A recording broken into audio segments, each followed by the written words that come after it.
Fluid flow is classified as external or internal, where the conduit is filled with the fluid and flow is driven by pressure difference.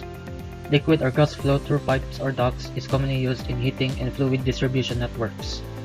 Friction is directly related to pressure drop and head loss during flow through pipes and ducts. The pressure drop is then used to determine the pumping power requirement. The fluid velocity in a pipe changes from zero at the surface because of the no-slip condition to maximum at pipe center.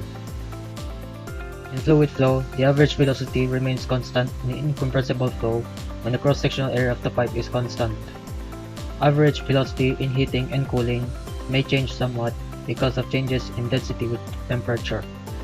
The value of average velocity at some streamwise cross-section is determined from requirement that the conservation of mass principle be satisfied.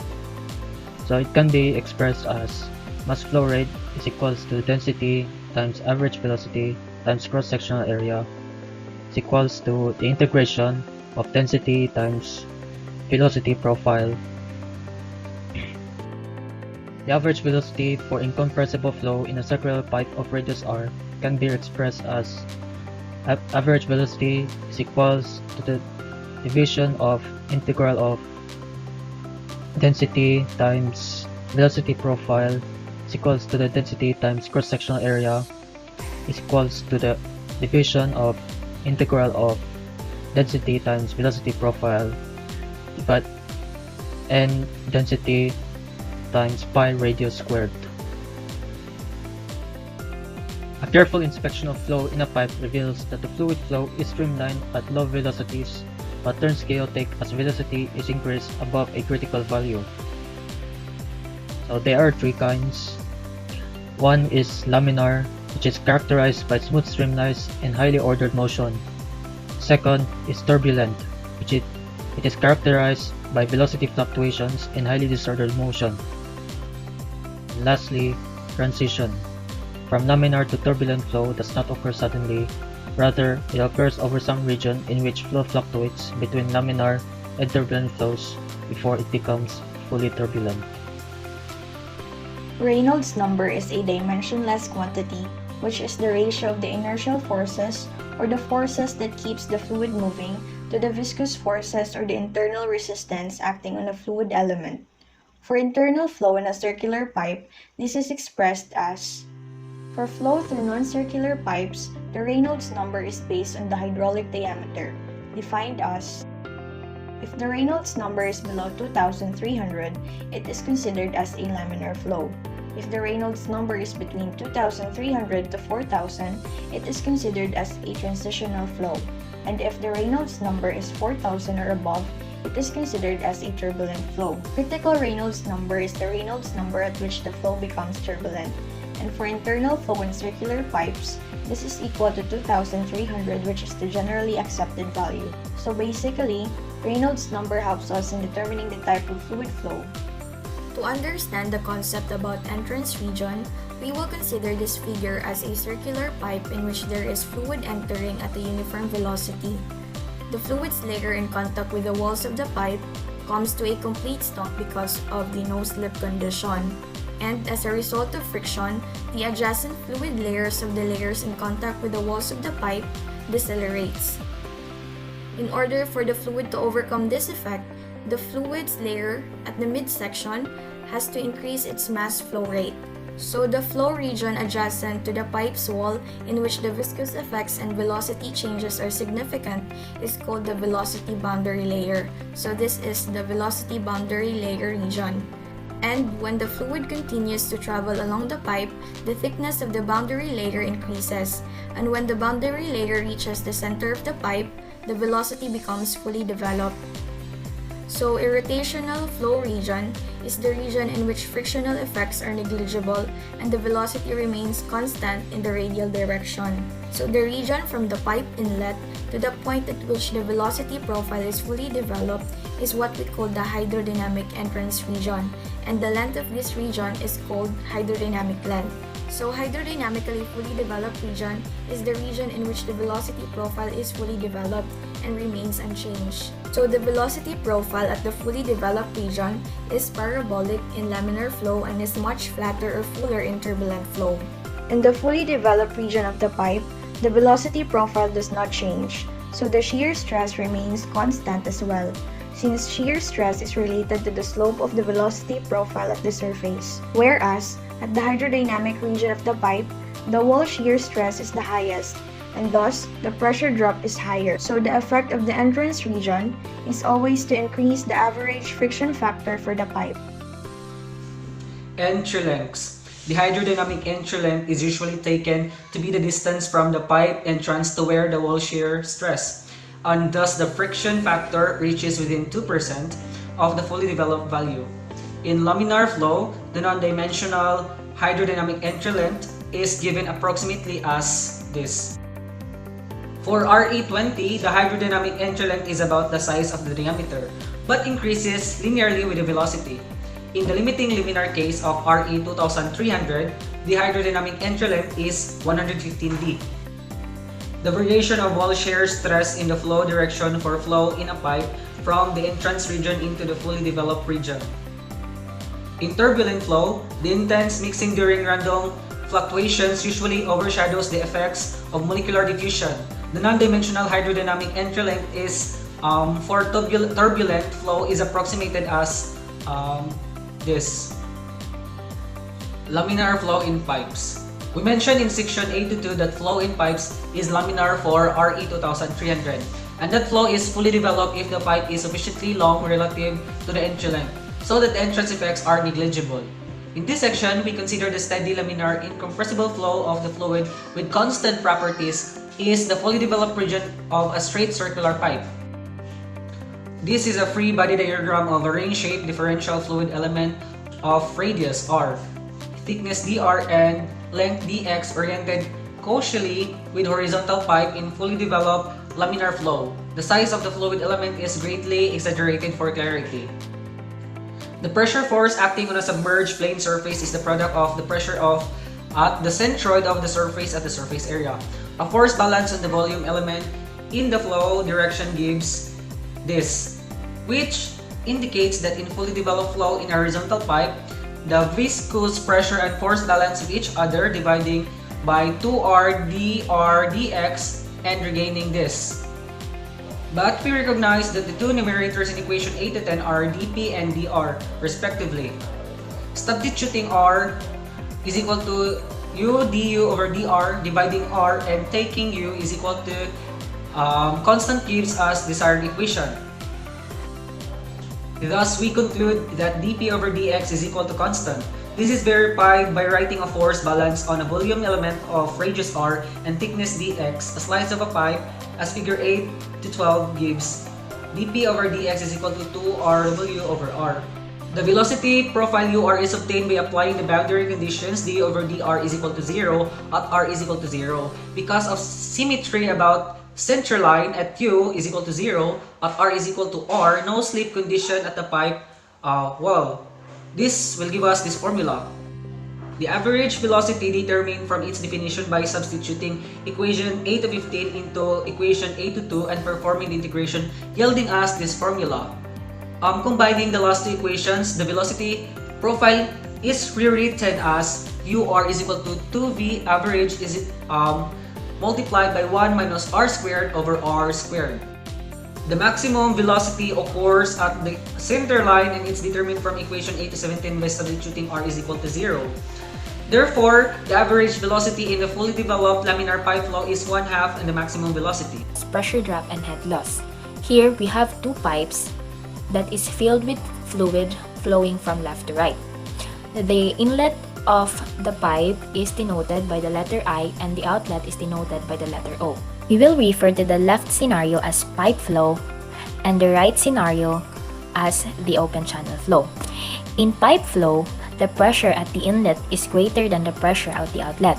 This pressure gradient provides the main driving force of transporting the fluid through the pipe system if the flow is horizontal or uphill. If the flow is downhill, both a pressure gradient and gravity may be important. For open channel flows, the pressure is approximately constant along the entire surface of the liquid and gravity is the main driving force transporting the liquid along the pipe system. Since there is no pressure gradient, the liquid can only flow downhill. we'll examine how the pressure change qualitatively in a pipe system. Here, we have flow entering a horizontal pipe from a reservoir. There is an entrance region where the flow is developing and the velocity profile changes in the axial direction. Then the flow becomes fully developed here, and the velocity profile is constant in the axial direction. Once flow becomes fully developed, pressure declines nearly linearly in the axial direction. However, in the entrance region, the pressure gradient is greater due to two factors. First, in order to maintain conservation of mass along the pipe, the core region accelerates as flow in the boundary layer near the wall is decelerated. The energy required to accelerate the core region comes from the potential energy stored as pressure. Second, if the flow is required to change sharply at the entrance, flow separation can occur. This will increase the shear stress in the flow, and a greater pressure drop is required to balance out the enhanced viscous effects. The loss of pressure in a pipe system is due to frictional losses, which are quantified by the head loss term in the conservation of energy equation. Here, we have a section of straight pipe of length L and diameter D, with the pipe oriented at an angle phi. We draw a control volume around the pipe section and apply the conservation of energy equation. We will label the inlet as 1 and the outlet as 2. The velocity at the inlet and the outlet are the same, so the V squared over 2G and V squared over 2G here will be cancelled out. Additionally, the pump head terms are 0, this one, because there are no pump or turbines in the control volume. So cancel. We have the pressure head plus. So the result of this conservation of energy equation is this one. We have the pressure head plus elevation at the outlet equals the pressure head and elevation head at the inlet minus the head loss. The change in elevation is equal to L sine phi, and we have the change in pressure as change of delta P. Substituting this expression in the conservation of energy gives us change of P over gamma minus L sine phi equals the head loss. Now, we will apply this equation into our Newton's second law equation, which is this one.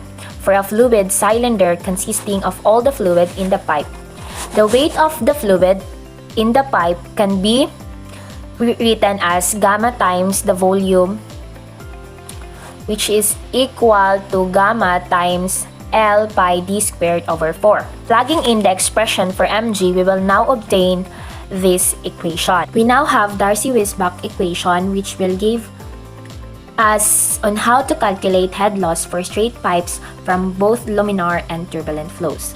So this is the equation for in finding the head loss by Darcy-Weisbach equation.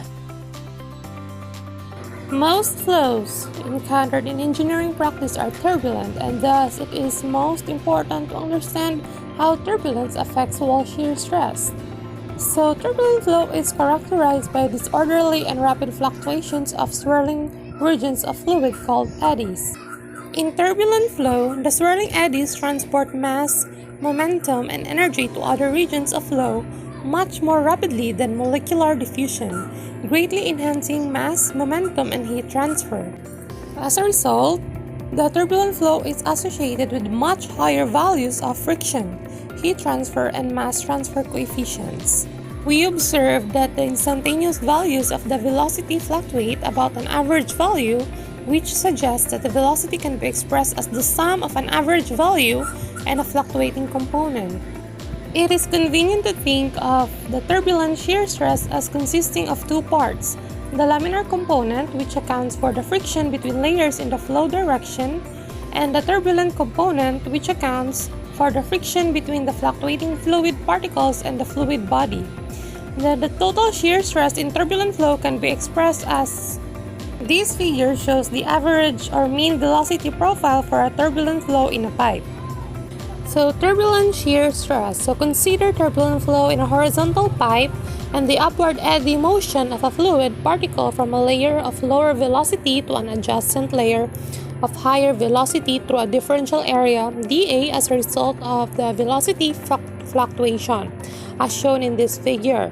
The turbulent shear stress can be expressed as this formula. The random eddy motion of groups of particles resembles the random motion of molecules in a gas, colliding with each other after traveling a certain distance and exchanging momentum in the process. Therefore, momentum transport by eddies in turbulent flow is analogous to the molecular momentum diffusion. In many of the simpler turbulent models, the turbulent shear stress is expressed in an analogous manner as suggested by the French mathematician Joseph Boussinesq. The eddy viscosity or turbulent viscosity, which accounts for momentum transport by turbulent eddies. Then the total shear stress can be expressed conveniently as this formula. Eddy motion and thus eddy diffusivities are much larger than their molecular counterparts in the core region of a turbulent boundary layer. The eddy motion loses its intensity close to the wall and diminishes at the wall because of the no-slip condition. Therefore, the velocity profile is very slowly changing in the core region of a turbulent boundary layer, but very steep in the thin layer adjacent to the wall, resulting in large velocity gradients at the wall surface. So it is no surprise that the wall shear stress is much larger in turbulent flow than in laminar flow. Turbulent velocity profile. Unlike laminar flow, the expression for the velocity profile in a turbulent flow are based on both analysis and measurement. So, thus they are semi-empirical in nature with constant determined from experimental data. Consider fully developed turbulent flow in a pipe, and let us denote the time average velocity in an axial direction that drop the upper bar from u for simplicity. Then the velocity gradient in the viscous sublayer remains nearly constant, that du over dy is equal to u over y, and the wall stress can be expressed as you can see in this equation. This one, because we can derive from here, where y is the distance from the wall. Note that y is equal to r is for the circular pipe. The quantity of TW over P is frequently encountered in the analysis of turbulent velocity profiles. The square root of TW over P has the dimensions of velocity. Thus, it's convenient to view it as fictitious velocity called the friction velocity, expressed by this one, the viscous sublayer, this formula. So, as you can see in this diagram, you can see the difference from the laminar flow and the turbulent flow. So the velocity profile in developed pipe flow is parabolic in laminar flow, but much fuller in turbulent flow. Note that U to R in the turbulent cases is the time average velocity component in the axial direction. The upper bar on U has been dropped for simplicity. So by this equation, the thickness of viscous sublayer. So this equation is known as the law of the wall, and it is found to satisfactorily correlate with experimental data for smooth surface for U is less than or equal to Y, U denoted over Y over V is less than or equal to 5, where the U is the flow velocity at the edge of the viscous sublayer, where U is approximately equal to 5U, which is closely related to the average velocity in a pipe. Thus, we conclude that the thickness of the viscous sublayer is proportional to the kinematic viscosity and inversely proportional to the average flow velocity. So, the quantity V over U has dimensions of length and is called the viscous length. It is used to non-dimensionalize the distance y from the surface. In boundary layer analysis, it is convenient to work with non-condition distance and non-dimensionalized velocity defined as. So by this formula, with a y positive is equal to y times u over v, or we can derive or denote this u positive is equal to u over u denoted. So as a simple equation, we can derive as the normalized law of the wall. So without u positive is equals to y positive. So note that the friction velocity is used to then non-dimensionalize both y and u, and y resembles the Reynolds number expression.